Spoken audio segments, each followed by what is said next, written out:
Bonjour frères et sœurs, il me fait grand plaisir de communiquer avec vous par ce moyen,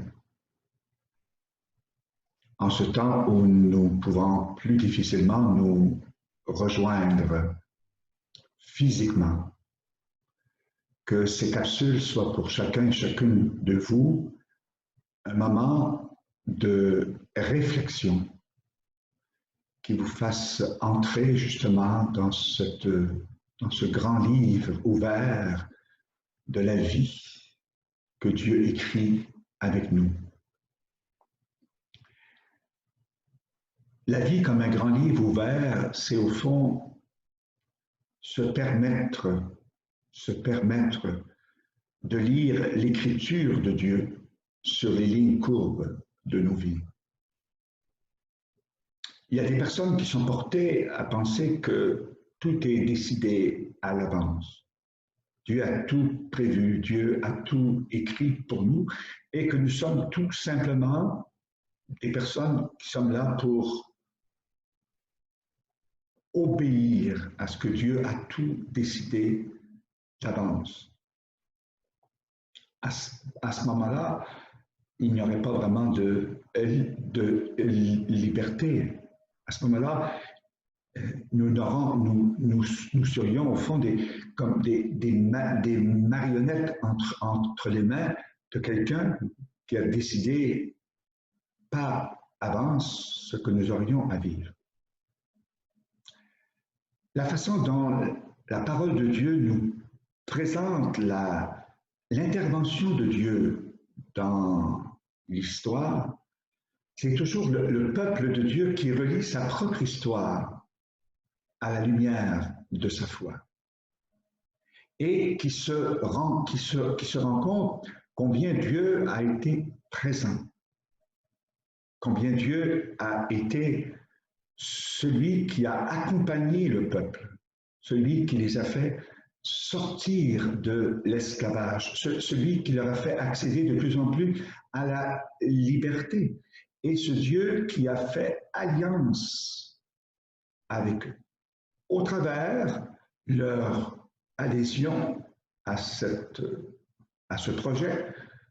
comme au travers leur réticence aussi à ce grand projet.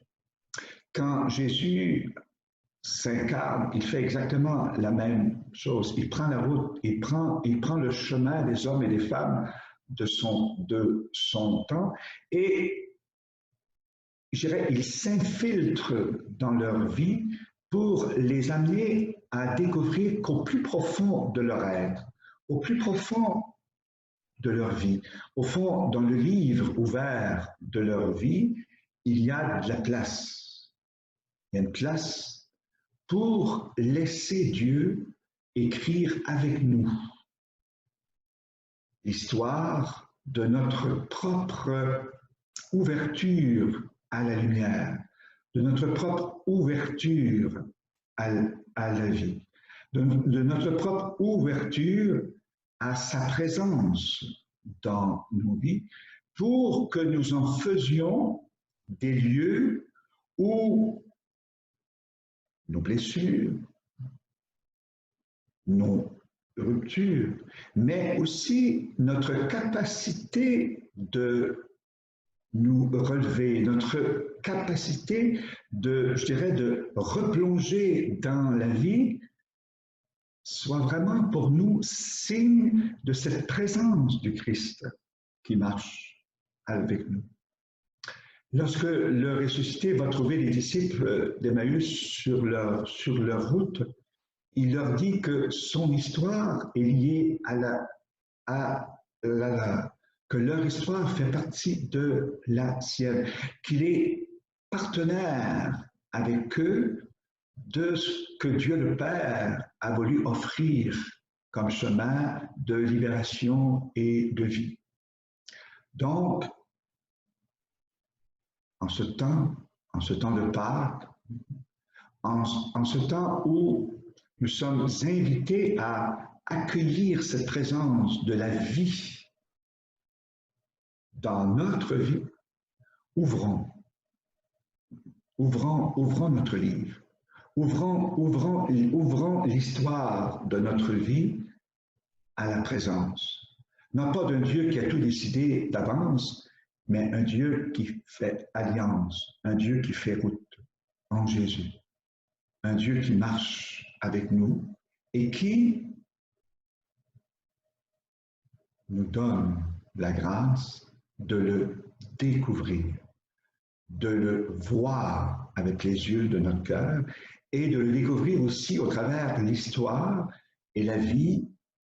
des personnes autour de nous. Puisse cette grâce de la présence en nous